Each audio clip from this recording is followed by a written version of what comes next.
이제 신약성경 요한복음 제1장이고요.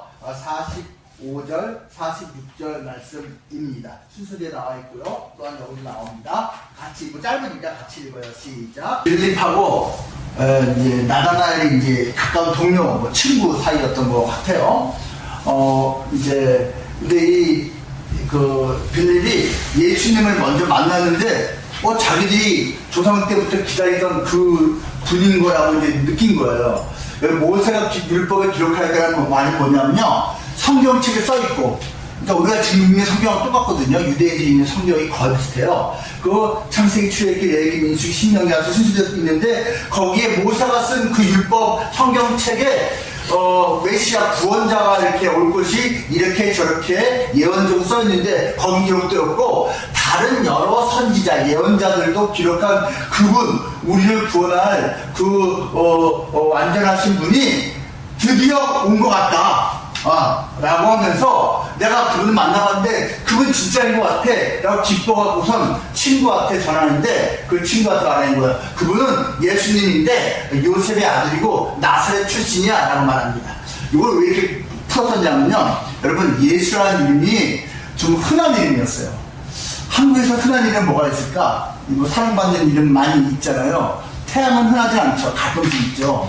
뭐가 흔할까요? 영식이 좀 뭐 맞나?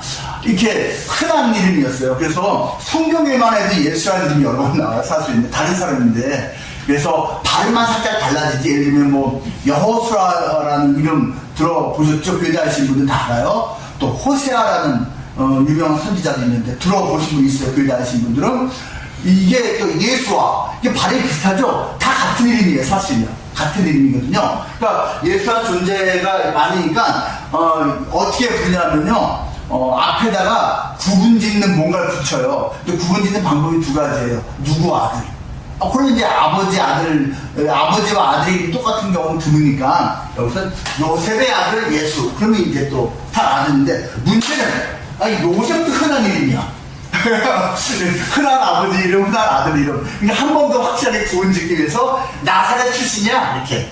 이 세 가지가 똑같긴 힘들거든요. 아버지 이름, 아들 이름, 그리고 고향까지 똑같은 경우는 드물기 때문에 확실하게 예수님인데 요셉이라는 사람의 아들이야. 그리고 이 나사렛 출신이야.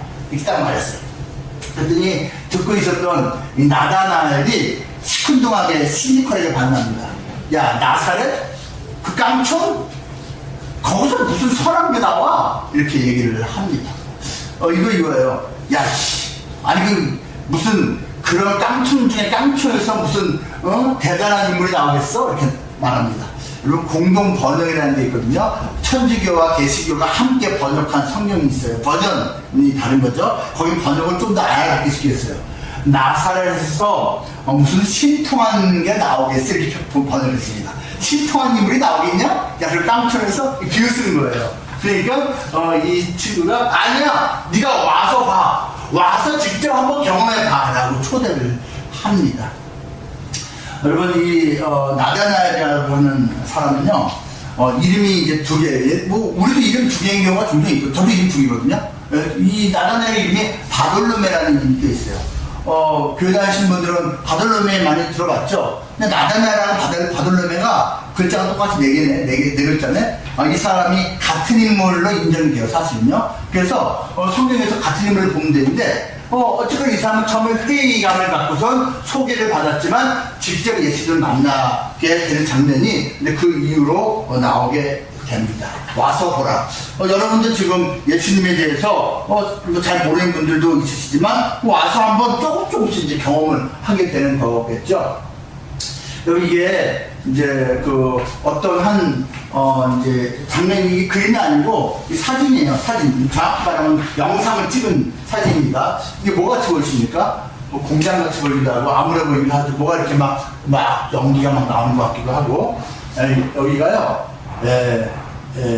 구소련 시베리아의 강제 노동 수용소입니다. 이 사람들이 지금 이 난로가 너무 추우니까 난로에 이렇게 그냥 이렇게 뭉쳐있는 그 장면을 갖다 이렇게 묘사를 한 것이지요. 제가 언젠가 이제 이 스토리 갖다가 한번 말씀드린 적이 있는데, 자, 다시 한번 언급을 좀 하려고 합니다. 도대체 이 배경이 왜 나왔나? 20세기 초 구소련은요, 옛날 시베리아 강제 노동 수용소가 아주 악명 높았습니다. 거기에 실제로 유대인인데 내과 의사였던 코른펠트라고 하는 사람이 스탈린 정권한테 잘못 밉보여갖거든요, 강제 수용소로 끌려갑니다. 근데 의사였으니까 이제 강제 노동은 안 하고 이제 의사 일을 했지요. 근데 거기에 불의한 어떤 간수가 있었어요. 이게 왜 불의하냐면 수용소에 끌려온 사람들 용으로 나온 음식을 갖다가 삥땅을 쳐요. 그리고서 제가 돈벌이를 해요. 그 영양실조가 걸린 거예요. 그리고 다치거나 아픈 사람들이 약이 공급되고 그러는데 이것도 삥땅을 쳐서 뒤에서 그냥 작물로 팔아버려요. 그러니까 살 수 있는 사람이 죽고 이 환자들이 고통받는 거예요. 그래서 이거 갖다가 고발을 해버렸어요. 근데 이 고발하는 건 엄청난 용기가 필요했습니다. 왜냐하면 이렇게 고발을 하는 인간들이 가끔씩 있었는데, 그러면 이 세계에서는 간수들이 네가 날 고발해? 하면은 이 간수가 징계를 먹기는 징계를 먹고 돌아와서는 다 죽여버립니다. 뛰어내렸다가. 그래서 이거 고발은요, 그냥 목숨 내놓고 하는 거예요. 살해 보복 위협을 이 사람이 이제 결국 받고 있었습니다. 참다가 고발을 해버렸죠.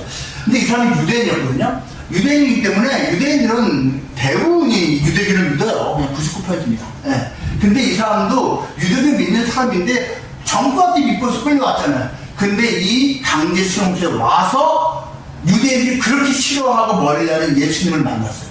인격적으로 영접을 했어요. 그러니까 강제 수용소에서 완전히 좀 속사람이 영혼이 좀 변화가 일어난 거죠. 예수님 만나고 나니까 하루를 견딜 수가 있는 힘이 있는 거예요. 또 한 가지, 예수님 만나니까 저 불의를 도저히 못 참겠는 거예요. 내가 죽는 한이 있더라도 난 이 불의를 지적하지 않을 수 없다 라고 이제 변한 거죠. 용기 내가 드디어 했고, 이 간수는 이제 깜빵에 갔어요.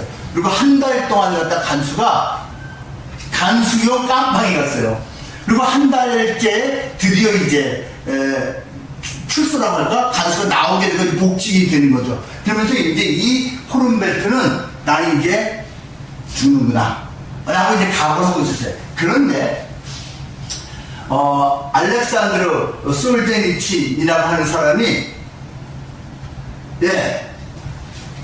요때쯤 요 수용소에서 암 수술을 받았어요. 여러분 솔제니친 많이 들어보셨죠? 솔제니친은요, 결론적으로 말하면요, 1970년에 노벨 문학상을 받은 아주 엄청난 대문호입니다. 러시아의 대문호예요. 근데 원래 이 사람의 직업은 고등학교 수학 선생님이었어요. 근데 러시아 전쟁이 일어나니까 자원에 입대해서 장교로서 나라 조국을 위해서 싸운 사람이에요. 이 충성심이 있는 사람이라고. 그런데 솔제니친이 아니라 스탈린과 그들이 하는 짓거리를 보니까 이거는 아닌 것 같아. 나라가 이꼴 되면 아닌 것 같아. 그래서 동료 장교한테 편지를 썼어요. 우리 스탈린 각하가 요즘 좀 판단을 좀 흐리게 하는 것 같은데 우리 이거 어떻게 하면 좋을지 모르겠다. 이런 식의 편지를 썼어요. 근데 그걸 딱 일러 바쳤는데 그놈이 친구가 친구가 딱 일러 바치니까 사상 불순하다가 강제 수용소로 갔다가 이 장교를 보내버린 거예요. 거기서 몇 년 동안 고생하다가 암에 걸렸어요. 그래서 암병동에 들어갔죠. 결론적으로 말하면요, 이 사람이 나중에 자기가 암병동, 시베리아 강제 수용소의 암병동에서 지냈던 경험, 그 다음에 수용소 경험을 갖다가 바탕으로 쓴 책이 암병동이라는 책이고, 이반 테니스 비치 하루라는 글이에요. 이 두 가지 책 때문에 노벨 문학상을 받았어요. 근데 어쨌거나 암에 걸렸는데, 여러분 수용소에서 암 수술 받았으니 그게 얼마나 대단했겠습니까? 그러니까 고통스럽게 받았겠죠. 그리고 나서 수술 받은 그날 그 밤을 끙끙거리고 아파서 고통 가운데 지내는데 그걸 지켜주는 당직 의사가 코른벨트가 된 거예요. 그러니까 코른벨트는 이 젊은 장교가 암 걸려서 여기서 고생하네. 근데 나는 이 밤 지나면은 저 푸념한 간수가 나를 어떻게 죽일지 몰라. 그러니까 마지막 밤이라는 각오를 하고선 밤새 이 사람을 지켜주면서 끙끙거리는 이 사람한테 예수님을 전한 거예요. 근데 이 사람도 예수님하고 상관이 없는 사람이었거든요. 오히려 러시아 정교 기독교 하도 타락을 해서 기독교, 예수 믿는 것들은 다 가짜야. 저 목회자들은 가짜야. 라고 생각하던 사람이었는데 이 사람 앞에서 끙끙끙 앓고 있는 사람 앞에서 내가 유대인인데 나 예수님 만났다. 내가 만난 예수님을 당신 만나면 좋겠다고 하면서 밤새도록 간호를 해주면서 그냥 비몽사몽간에 막 정신이 들었다가 나갔다가 잤다가 깼다가 하는 이 사람한테 밤새도록 간호를 해주면서 예수님, 자기가 만난 예수님 얘기 해줬어요. 이 사람은 이렇게 듣다가 찾아, 듣다가 물어보다가 답하.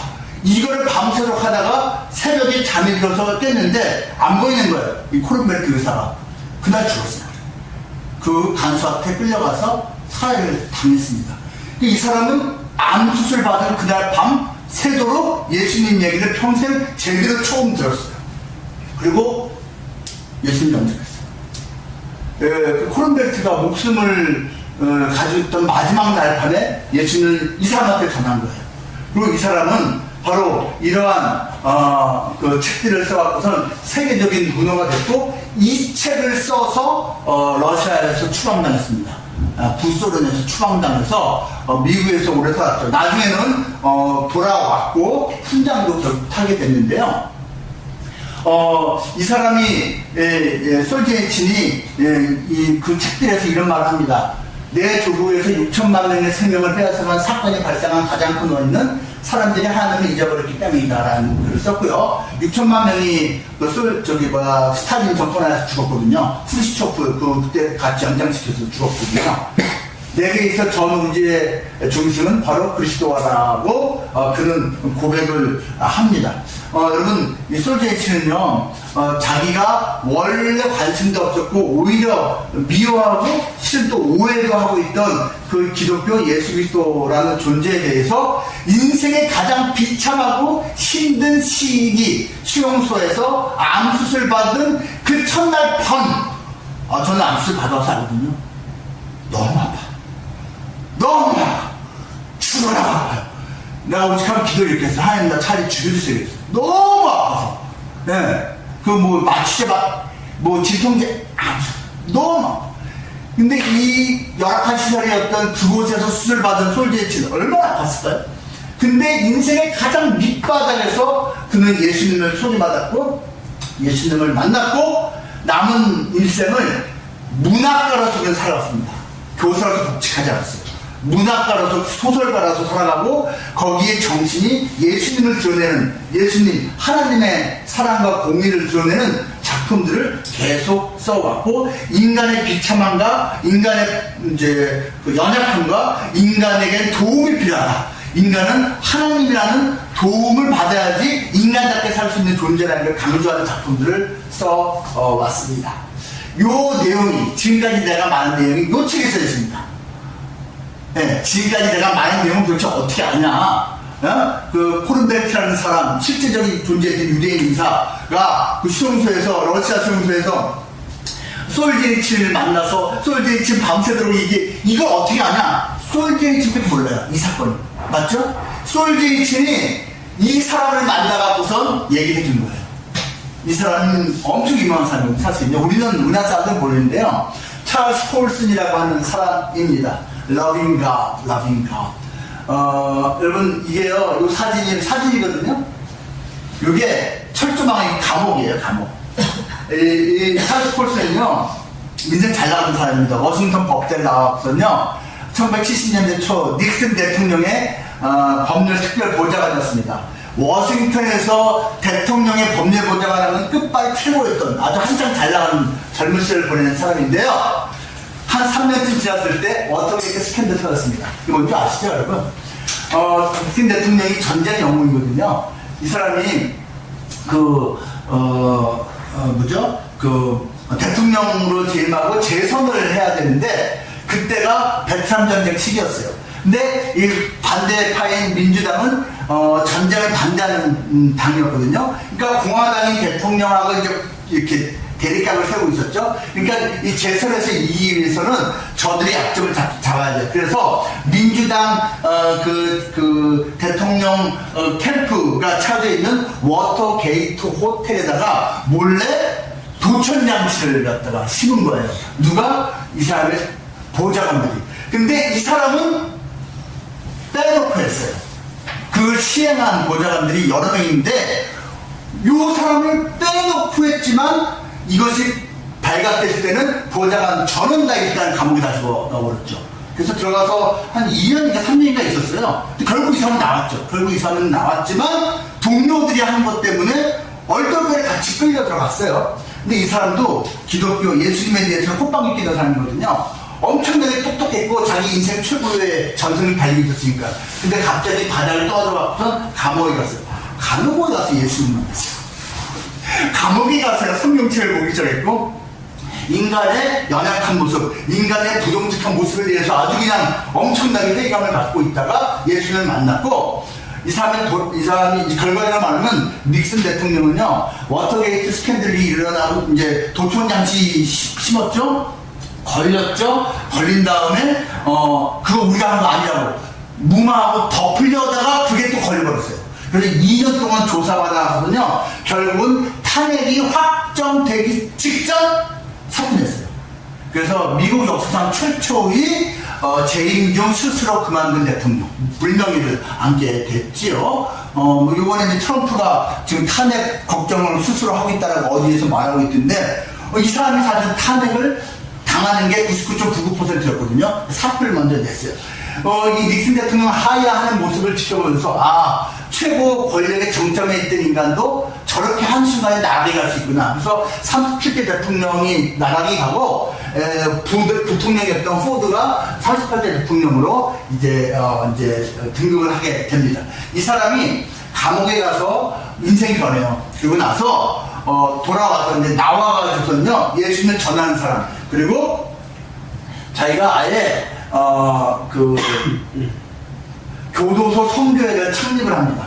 그리고 각 교도소를 다니면서 예수님을 전하고 나중에 세월이 메시지를 한다면요 종교계의 노벨상으로 불리는 템플턴상을 수상합니다.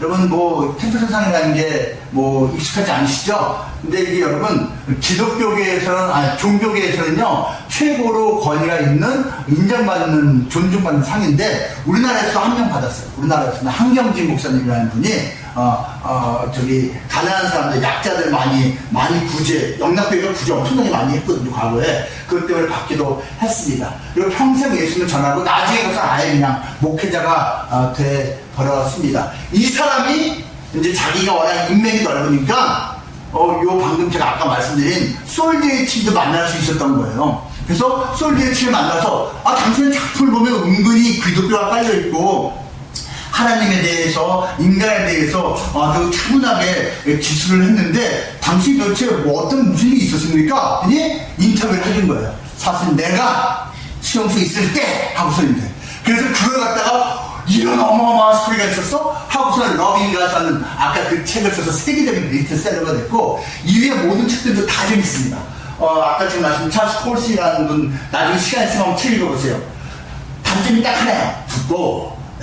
두껍다는 거 말고 너무너무 재미있습니다. 자, 근데 보세요. 제가 오늘 아까 도입부에서 회의감으로 냉소적으로 반응했던 나다나엘에게 빌립이라는 친구가 뭐라고 말했죠? 야, 일단 와서 봐! 라고 했다고 했잖아요. 와서 보라고 하니까 나다나엘이 그래? 하고 따라가서 같이 예수님 만나요. 그리고 예수님을 따라다니는 생활을 3년이나 하게 됩니다. 근데 이 같은 관점으로 프리드리히 니체가 이 사람을 보라라는 그러한 책을 씁니다. 에코호모라고 이제 언어로는 말을 하는데요. 이 사람을 보라. 요 니체도 예수님에 대해서 관심이 많았어요. 어떻게 관심이 많아? 예수님을 갖다가 다르게 해석하는 쪽으로. 니체는 사실 아버지도 목사, 엄마도 목사, 할아버지도 목사. 이 집안이에요. 근데 니체는 이제 무슬론자의 대표가 되었죠. 근데도 성경 구절을 가져왔어요. 이 사람을 보라 할 때 여러분 이 사람이 예수님이에요. 성경 구절이 자체가 또 있어요. 그래서 똑같은 보라인데 이 빌립은 친구들한테 내가 만난 이 예수님이 진짜 구원자인 것 같아. 와서 보라! 라고 얘기했는데 니체는 이 사람을 보라! 라고 성경 구절을 그대로 가져와서 쓰면서 근데 니네들이 생각하는 구원자 그런 거 아니야. 야이 무슨 세상에 구원자가 어딨어. 하나님이라는 게 어딨어. 그냥 인간은 인간 자체일 뿐이야 라고 오히려 해석을 갖다가 이 같은 성경 문제를 가지고 다르게 합니다. 에코 호모가 라틴어 고대 로마어인데 성경에 2단으로 쓰여져 있어. 사실은요. 이 사람을 보라. 그리고 이 책에다가 이 사람을 보라는 책에다가 이분이요 이 4가지 주제로서 글을 쓰는데 엄청나게 자신만만하죠. 나는 왜 이렇게 현명한가? 니체가 자기 스스로 나는 왜 이렇게 똑똑하지? 라고 이제 쓰고 나는 왜 이렇게 영리한가? 나는 왜 이렇게 좋은 책을 쓰는가? 나는 왜 하나의 운명인가인데 특히 이제 일부에서 자기가 세상 그 누구보다도 현명하고 예수나 이런 존재보다 자기가 더 낫다라고 자기 입으로 말합니다. 이 대단한 자신감이에요. 니체가요, 근데 여러분 그거 아십니까? 인생 아주 그냥 세상 모든 사람들이 이렇게 따르는 철학자가 살다가 마지막에는 여러분 비참하게 죽습니다. 비참하게 죽어요. 니체가요 정신병도 죽습니다. 정신병도 죽고 그리고 니체에 대해서 니체학회가 다 있어요. 대한민국에 니체학회가 있고 여러분 저도 니체에 대해 관심이 많아서 제가 니체가 쓴 책만 한 10권쯤 읽었어요. 정말 번역된 거 읽었는데 이게 똑똑하니 원문을 읽으면 얼마나 대단할까 느낄 정도예요. 정말 자신감 넘치고 똑똑합니다. 근데 여러분 그거 아세요? 니체가요 하나님과 하나님이 또 성경을 통해서 우리에게 지적하는 인간은 죄인이다. 다 죄가 있다. 죄가 있어서 고통이 이렇게 많은 거다. 그 죄 문제를 스스로 해결하기 힘들다. 그래서 예수님이 구원자가 와서 그걸 해결해 준다라고 성경에 써져 있는데 이걸 거부한 이유가 있는데 인간은 죄책감 때문에 인생이 힘들다니 왜 죄책감을 갖고 사느냐 계속 주장을 해요. 죄책감 갖지 말라고 자유롭게 살라고 말하는데 여러분 이 니체 자체가요 자기가 죄책감을 떨기 위해서 평생 애를 썼어요. 왠지 아십니까? 니체는요 청소년 시절부터 자기 여동생하고 근친상간을 평생 했습니다. 자기 여동생하고 근친상간을 평생 하는 사람이에요.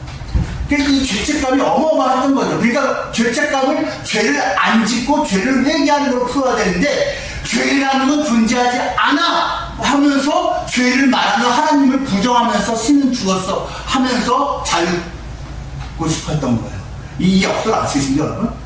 죄를 지으면서 이건 죄가 아니야. 죄라는 건 존재하지 않아. 하나님이 우리를 불릴 수 있는 거야. 라고 계속 주장하면서 사람들한테 죄라는 건 존재하지 않아. 하나님이 존재하지도 않고 하나님이 만다는 건 없지 하면서 계속 하는데 지가 그 죄책감을 지들려 있었거든요.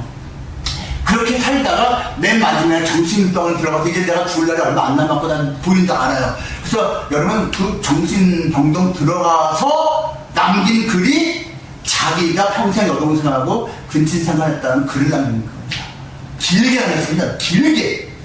그래서 지금 니체학회에서는요 정신병동에서 미쳐서 쓴 글이다. 진짜가 아니다 이렇게 하는. 왜? 니체의 명성이 있는데. 근데 이제 객관적으로 보면 천만에 죄책감 때문에 미친 거예요. 죄책감 때문에 정신이 그냥 이상해진 겁니다. 근데 마지막에 남아있는 양심으로 사실 내가 이랬다라는 걸 책 한 권입니다. 나의 누이와 나라는 책이 있어요. 책 한 권입니다. 그러니까 너무 안타까워요. 자기가 죄를 지을 수도 있고 넘어질 수도 있는데 그걸 인정하고 하나님이 내미신 손을 잡으면 되는데 그 하나님을 거부하면서 결국은 예수님을 거부하면서 살아왔던 니체 인생이었죠. 에코호모. 여러분 이 작품 이름이 에코호모입니다. 여러분 이거 뉴스에 본 적 있죠? 수년 전에 스페인의 어떤 오래된 교회에 이제 이 작품이 수백 년 된 작품으로서 아주 보존되어 있었어요. 근데 이렇게 프레스코화가 점점 색이 반하니까 이 교회 평생 다닌 할머님이 너무 안타까워서 자기가 복원시키겠다고 이렇게 복원을 시켰습니다. 원숭이를 만들어버렸어요. 자기 딸의 애정을 갖고 했어요. 난리가 났습니다. 이거 수백 년 된 벽화인데 이거 갖다가 이렇게 만들어놨으니 요게 전세계 매스컴 탔잖아요. 엄청난 유명한 관광지가 됐습니다. 그래서 이거 구경하는 유럽 사람들이 이 마을에 가서 이거 구경합니다. 그러니까 근데 원래는 이게 이렇게 변화됐어. 제가 이걸 왜 가져왔을 것 같아요 여러분? 원래 예수님의 모습이 이제 예수님에 대한 정보가 성경에 잘 나와 있어요. 근데 세상에 수많은 사람들이 자기가 덧칠을 해요. 그리고 원래 예수님이 아닌 모습을 갖고선 이게 예수님이라고 얘기하는 거예요. 그러면 안 된다는 거예요. 예수님의 모습이 이렇게 흐릿하게 하고 성경에서 자세히 묘사하지 않은 부분도 있고 하는데 자기가 갖다 붙여요. 네, 그러면서 이게 예수님이라고. 아니라는 거죠. 원래 예수님의 모습이 사람들에 의해서 변화가 되는데 성경을 봐야 한다는 겁니다. 실은 죽었다고 니체가 말하죠. 네, 근데 사람들이 그렇게 풍자하는 겁니다. 아니, 니체가 죽었어. 신이 죽은 게 아니고. 정말 맞는 말입니다. 예수님을 먼저 만난 빌립이 친구 나다나엘에게 예수를 전함에 한 말이 와서 보라입니다. 그리고 마찬가지로 여러분, 수용소에서 예수님을 만난 의사 코른펠트가 수감복용의 암 환자였던 솔제니츠에게 한 말이 내가 만난 예수를 당신도 만나기를 바라고 했어요. 그래서 이 사람은 그날 밤을 넘기지 못하고 이제 살해를 당했지요. 그 빌립이 어떻게 됐을까요? 한평생 예수님 전하고 살다가요, 순교당했습니다. 이게 터키인데요. 터키에 파무칼레라고 하는 엄청나게 유명한 관광지 있습니다. 여러분 한번 가볼 기회 있으면 좋겠어요. 가족대로 가십시오. 너무 좋습니다. 너무 멋져요. 여기는 온천수가 펑펑 나오는 데고요. 참 아름다운 데예요. 근데 거기 지역에 사도 거기가 빌립이 거기까지 가고선 예수님 전하다가 목이 잘렸습니다. 죽었고요. 그리고 그의 친구 회의감을 가지고선 바돌로메 나다나엘이 마찬가지로 평생 예수님 전하다가 그도 순교당했습니다. 살해를 당했습니다. 그러니까 자기들이 그까지 끄면 나사렛 출신 뭐가 있겠어? 이렇게 하던 존재가 예수님을 만나고 따라서 몇 년 지내다 보니까 진짜구나. 나머지 인생은 예수님을 전하다가 자기 목숨을 바쳐도 아깝지 않은 그런 삶을 살다가 죽었다라는 것이죠. 그래서 제가 항상 말씀드리죠. Jesus is real. 예수님은 진짜입니다. 이 진짜라는 존재이기 때문에 예수님 만나면 분명히 뭔가 변화가 생깁니다. 속사람이, 영혼이, 인생의 변화가 생깁니다. 이러한 경험을 제가 먼저 했기 때문에 여러분에게 이렇게 기쁘고 자신감 있게 전하는 것입니다. 여러분 예수님 만나면 인생이 더 훨씬 담대해지고 행복해지실 겁니다. 기도하겠습니다. 하나님 감사합니다. 하나님이 사랑하시는 귀한 우리 영화쓰는 직원들과 함께 잠깐 마음을 모아 예배를 드립니다. 하나님 우리가 찬송을 부르고 말씀을 또 읽고 또 이렇게 메시지를 들을 때 우리의 마음이 조금씩 열리고 살아계신 하나님의 음성 예수님의 어루만지심을 체험할 수 있기를 원합니다. 하나님 그 옛날 나다나엘이 빌립의 그 전도를 받고 처음에는 회의적으로 반응했지만 나중에는 그 예수님을 위해 목숨을 바칠 정도로 그렇게 진짜 예수님을 만났던 것처럼 그리고 코른벨트라는 낯선 그런 의사를 정말 수술 받은 후에 그날 밤에 처음 만났지만 솔제니친이 그 의사를 통해서 예수님을 만나고 남은 평생 예수님의 사람으로 살아갔던 것처럼 하나님 우리도 어떠한 계기에 어떠한 경로를 통해서 예수님을 소개받고 만날지 모르지만 그때를 허락해 주시고 여기 있는 모든 분들이 예수님을 만나고 인생을 멋지게 힘있게 용기 있게 정말 행복하게 살아갈 수 있는 기회를 꼭 허락해 주시기를 원합니다. 영원하시나 축복해 주시고요. 여기 있는 모든 분들이 더욱 나날이 강건해지고 그 인생이 행복해지고 또 가정이 더 복되지고 회사가 더 멋지게 승승장구할 수 있도록 하나님이 도와주옵소서. 예수님 이름으로 기도합니다. 아멘.